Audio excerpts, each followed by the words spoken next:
Another reason it's exciting is we're finishing. But Dafka didn't bring food. You can bring l'chaim.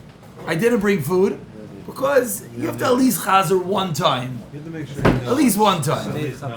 Yeah. The real siyum will be when we really know. But after the first chazar will be a little siyum, and then Amir Hashem will be. All right, good trouble you. Thank you so much. Okay, so we are on the bottom of Chavtes Amud Aleph. We just finished the 4 things that causes the sun to be loika, which we said were the Avezdin, was not Nisbeh, the Nayam Rasa, that no one helped her, the Mishkav Zachar, and the 2 brothers that were killed simultaneously. Now says the Gemara, 3 lines from the bottom, Ubishvil. Araba Devarim Ahashkech. Baruch Atah Adonai Yalinu Melech Olam. Sha'akol Anihi Yabedvarai. Amen. Ubishvil Arba Devarim Ma'ayros Laikin. Because of 4 things, the Ma'ayros. So before we were talking about the sun and the moon, who's it now? Now it's the moon. Before it was the sun, excuse me. Now it is the moon and the stars. Are what? Al Kaisvei Plastar. Those who write false documents. Val Me'idei Eidos Sheker. Those who testify falsely. Val Megadlei Behima Dako Be'eretz Yisrael. Those that raise small animals in Eretz Yisrael. So Rashi learns what's the problem with having animals in Eretz Yisrael. Rashi says that you're not going to watch them properly, and they're going to eat from your friends' fields. Now, why this is dafka an issue in Eretz Yisrael? Okay. And this is a good one, a known halacha. Those who cut down fruit trees. We know that is forbidden to cut down a fruit tree. So if one cuts down, what? Laikin means it gets hit, literally, like Malchus. But we saw that Laikin means a little bit more. It meant that the moon gets hit, the sun gets hit, the stars gets hit. So it means whatever that means. We said maybe it means eclipse. Maybe it means that the sun darkens, but it means there's some issue with the sun, moon, and stars.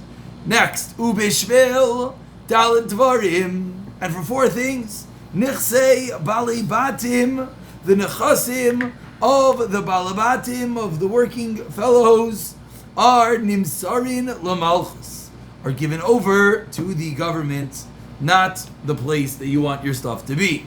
Al mashei shtarois purin. Mashe, they hold on to, they keep in their possession, shtarois puruim, paid up documents. Why would you keep a document once it's paid in your possession? Receipt, just in case they claim they didn't pay. No, that's the good reason you would keep it. So that would be who would keep it. That would be the recipient. Why would the Baal Chayv, if I lend you $1 million and you pay me the $1 million and I keep the document, why? Because I want to collect again.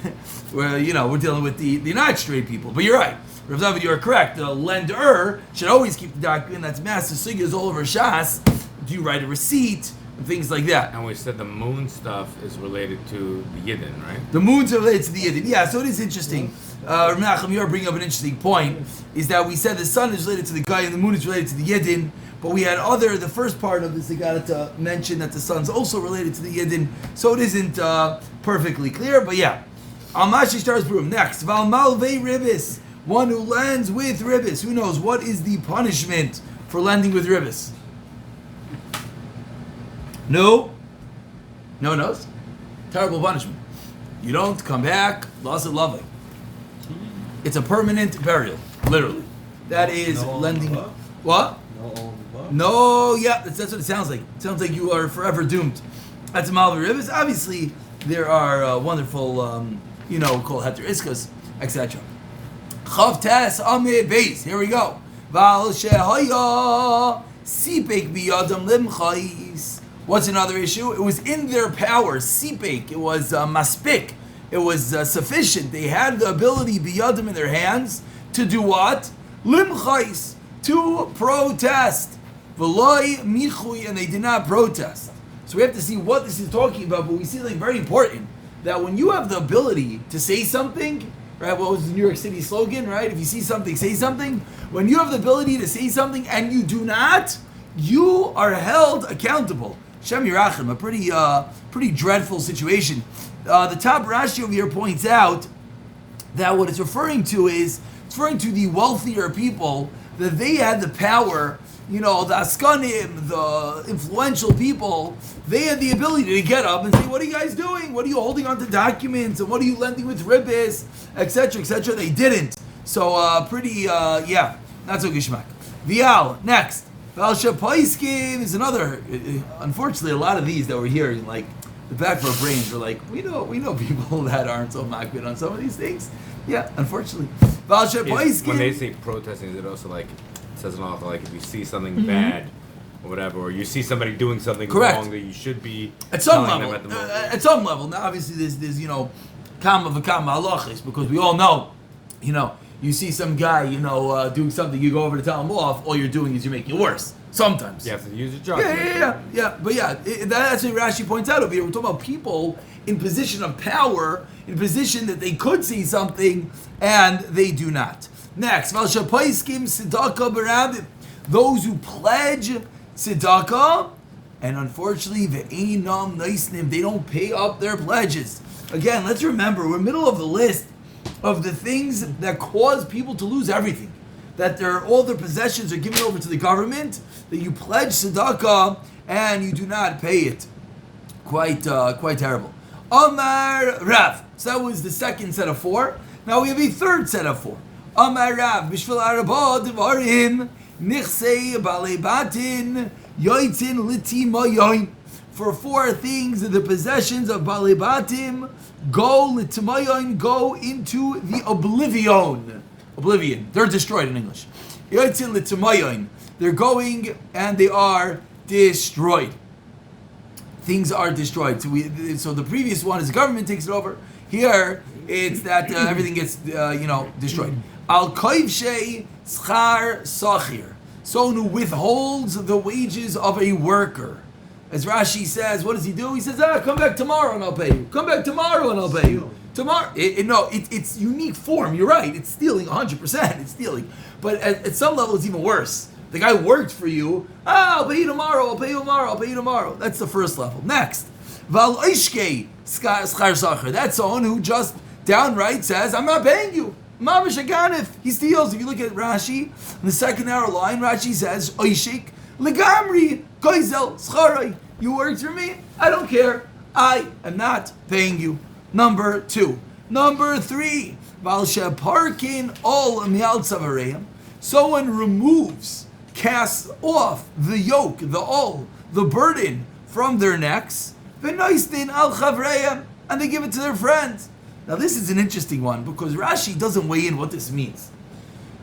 What does it mean that you have a certain responsibility and you give it to someone else? Rashi doesn't say what does this refer to. So I guess we could consider it a little bit more global. It means, you have a responsibility, whatever it is, and you're consistently having someone else fill in for you. It's a terrible thing. They're handing over their debts, basically. Not their debts.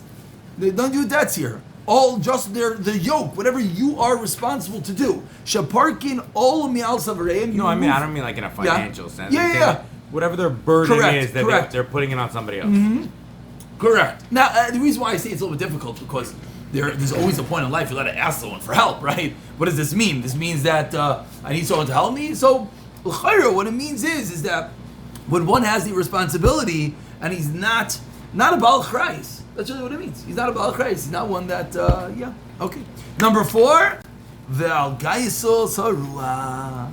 He is haughty. Let's learn that last Rashi together. Gazaruach shemit ga'im umishtacharin alacheim. He's higher and he's more whatever than his brothers b'shvil oishran because of his wealth. So he's Mr. Balgaiva. Says the Gemara, v'gasus haruach keneged kulam. Haughtiness is worse than all of them. So even though I think in our world we sort of stealing.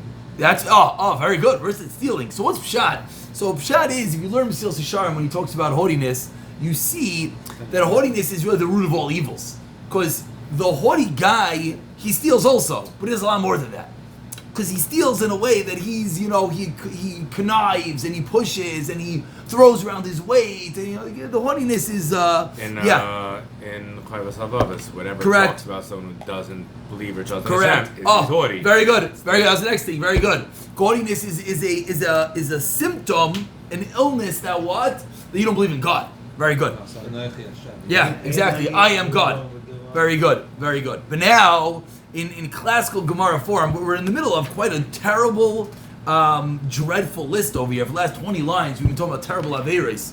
So Gemaras never end on a low note. Very interesting thing to think about. You'll never find a perek in all of Shas that ends on a low note. You'll always find something high to end off on. So now, we just spoke about the worst is Gas Ruach. So what does the Gemara do? Flip it around. What's the best? Anava. Says the Gemara, Aval ba'anavim. But with regard to the anavim, those who are humble, Ksiv, says the Pasik, Va'anavim yirshu eretz. Those who are humble inherit the earth. V'his angu al roiv shaloim. And they find delight. They are mitaneg. They have an oineg. Al roiv shaloim, on their abundance of peace, which you see is something incredible. What does it mean, Besanku? They have oineg. They have delight. They have pleasure. Al roiv shalom, on their abundant of peace, on the shalom that they have. But what do you find? You see something incredible here. We would assume that anava is something between you and God. It's a nice midah. The Gemara is telling you anava is going to make you happier on this world. And an oineg is a physical, tangible type of thing. Hadron haloch hayoshein chevra mazel tov. Mazel tov. Before the l'chaim. Tomorrow, B'siyat D'Shemayu. Oh, there you go. We got to end the B'nayim. Menachem, who are you pouring for over here? I don't know. I'm counting everybody. What do you mean you're not drinking? One shot. One shot. You have to prepare you. That's the upcoming Simcha. Chevra who are on Zoom, this is a shot was poured for you. Now you have to designate someone to drink it. Everyone in his house. But what's it, Chevra? Just before I click off the shear, Lamaisa, we're gonna do is we're gonna go back to Daf Chav Ches. We're gonna Chav Zayin, Chavav and Beis Maisa. We're gonna chazer the last 3 blot first. Then we're gonna chazer the whole 7 blot.